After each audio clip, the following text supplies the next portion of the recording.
అర్థం చేసుకున్నారు మమ్మల్ని, అందుకే పోలీసులను తెచ్చారు. పెళ్లి పోలీసు పార్టీలో గుర్తాలు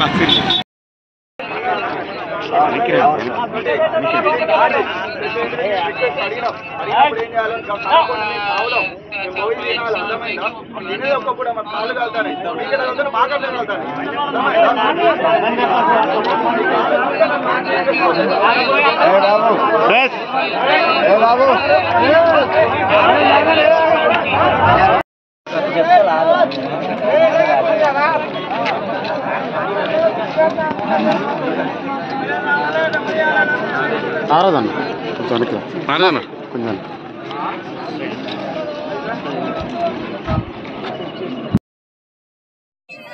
ఆర్గనైజర్లపై కఠిన చర్యలు తీసుకోవాలి. ఆర్గనైజర్లపై కఠిన చర్యలు తీసుకోవాలి. ఆర్గనైజర్లపై కఠిన చర్యలు తీసుకోవాలి. ఆర్గనైజర్లపై కఠిన చర్యలు తీసుకోవాలి. ఆర్గనైజర్లపై కఠిన చర్యలు తీసుకోవాలి.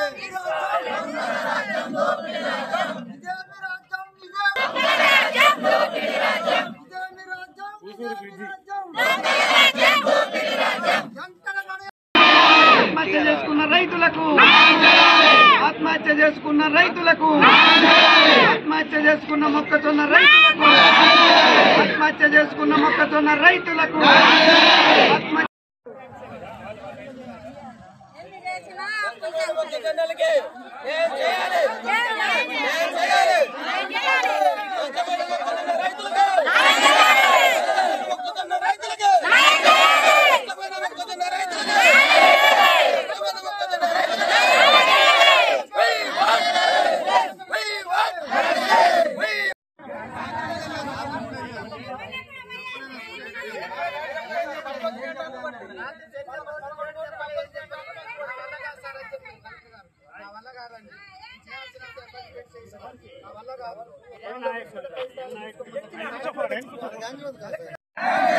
నష్టపోయిన మొక్కజొన్న రైతులకు, నష్టపోయిన మొక్కజొన్న రైతులకు, నష్టపోయిన మొక్కజొన్న రైతులకు, నష్టపోయిన మొక్కజొన్న రైతులకు గలుగుతారనేది మీరు చెప్పండి, హామీ ఇవ్వండి సార్.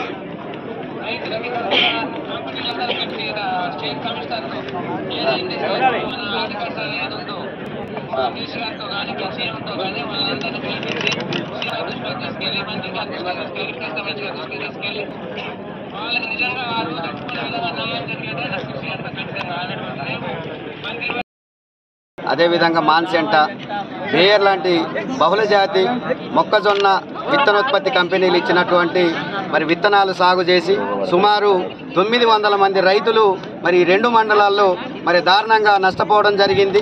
వాళ్ళు ఇచ్చినటువంటి నకిలీ విత్తనాలు వేసి కానీ, అదేవిధంగా మరి ట్రయల్ కోసం ఇచ్చినటువంటి విత్తనాలు కానీ వేసి మరి రైతులంతా కూడా మరి తీవ్రంగా నష్టపోవడం జరిగింది.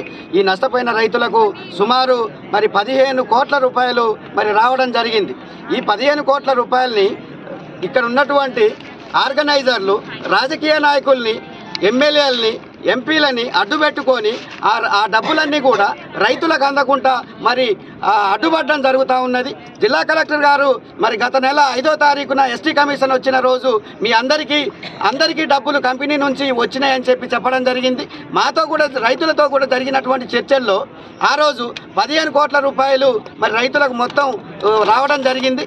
అవి 2వ తారీఖున మరి మే 2వ తారీఖున అందరికీ చెక్కులు పంచుతామని చెప్పేసి మరి చెప్పడం జరిగింది. తర్వాత మేము 2వ తారీఖున పోతే ఇంకా 4 రోజులు టైం కావాలని మరి చెప్పడం జరిగింది. మళ్ళీ నిన్న మేము సోమవారము మరి కలెక్టరేట్కు పోయినప్పుడు కలెక్టర్ గారితో జరిగినటువంటి చర్చల్లో మరి ఆర్గనైజర్లు అనేక తప్పుడు లెక్కలు చూపిస్తూ ఒక్కొక్క రైతు 2 ఎకరాలు వేసినటువంటి రైతుని మరి ₹1,00,000 అప్పు చేసినట్టు, కంపెనీ దగ్గర అప్పు చేసినట్టు మరి కలెక్టర్ గారికి మరి తప్పుడు లెక్కలు చూపించి, ఒక కలెక్టరే కాదు ఆయన, ఈ జిల్లా మేజిస్ట్రేట్ కూడా, ఆయన మేజిస్ట్రేట్ అని కూడా లెక్క చేయకుండా కంపెనీలు, ఆర్గనైజర్లు ఆడుతున్నటువంటి ఈ నాటకంలో రైతులు సమస్యలుగా మారిపోతా ఉన్నారు.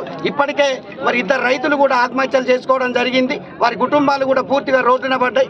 రాష్ట్ర ప్రభుత్వం కాక ప్రత్యేకమైనటువంటి చొరవ చూపించి చర్య తీసుకొని ఉంటే ఈరోజు 2 రైతులు మరణించే వాళ్ళు కాదు. ఈరోజు రోడ్డెక్కి రైతులు ధర్నాలు చేసి ఈ ఎండకి, ఈ మండు టెండల్లో 40 డిగ్రీలు ఉన్నటువంటి ఈ ఎండలో రైతులంతా కూర్చొని, మహిళలు అందరూ కూడా కూర్చొని ధర్నా చేసేటటువంటి పరిస్థితి వచ్చేది కాదు. ప్రభుత్వం ఎందుకో దీనిపైన మరి కఠినమైనటువంటి చర్యలు తీసుకోకపోవడం కూడా రైతులకు నష్టం జరుగుతూ ఉన్నది. అదేవిధంగా ఎవరైతే ఆర్గనైజర్లు ఈ కాంగ్రెస్ పార్టీలో ఉన్నటువంటి మన్యం సురేష్ బాబు గారు, టీఆర్ఎస్ పార్టీలో ఉన్నటువంటి మరి గురవర్తి నరసింహమూర్తి గారు, దనపల్లి నాగరాజు గారు, వీళ్ళంతా కూడా వివిధ ప్రధాన రాజకీయ పార్టీలో ఉన్నటువంటి రాజకీయ నాయకులు. వీళ్ళు ఈ రాజకీయ పార్టీలను అడ్డు పెట్టుకొని, మినిస్టర్లను అడ్డు పెట్టుకొని, ఎమ్మెల్యేలను అడ్డు పెట్టుకొని నిజాయితీగా నీతిగా పనిచేస్తున్నటువంటి కలెక్టర్ గారి పైన, వ్యవసాయ అధికారుల పైన అనేక ఒత్తిళ్లు తీసుకొస్తూ మరి రైతులకు నష్టపరిహారం అందకుండా చేస్తూ ఉన్నారు. ఇదే గంక కొనసాగితే ఇంకా మరి అప్పుల పాలైనటువంటి రైతులంతా కూడా రేపు ఆత్మహత్యలు చేసుకొని మరికొంతమంది చనిపోయేటటువంటి పరిస్థితి దాపరిస్తుంది ఈరోజు. కాబట్టి రాష్ట్ర ప్రభుత్వం ఎందుకు ఈ తారసత్వం వహిస్తుంది అనేది ఈరోజు మేము రైతులమంతా కూడా రోడ్డు ఎక్కి బైఠాయించి మేము ప్రభుత్వాన్ని ప్రశ్నిస్తూ ఉన్నాం.